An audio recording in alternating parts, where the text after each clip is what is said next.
कौसल्या सुप्रजा रामपूर्वा सन्ध्या प्रवर्तते उत्तिष्ठ नरशार्दूल कर्तव्यं दैवमान्हिकम् कौसल्या सुप्रजा रामपूर्वा सन्ध्या प्रवर्तते उत्तिष्ठ नरशार्दूल कर्तव्यं दैवमान्हिकम् उत्तिष्ठोत्तिष्ठ गोविन्द उत्तिष्ठ गरुडध्वज उत्तिष्ठ कमलाकान्त त्रैलोक्यं मङ्गलं कुरु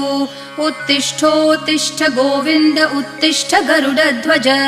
उत्तिष्ठ कमलाकान्त त्रैलोक्यं मङ्गलं कुरु मातः समस्त जगतां मधुकैटभारेः वक्षो विहारिणि मनोहर दिव्यमूर्ते श्रीस्वामिनि श्रितजनप्रियदानशीले श्रीवेङ्कटेश दयिते तव सुप्रभातम्।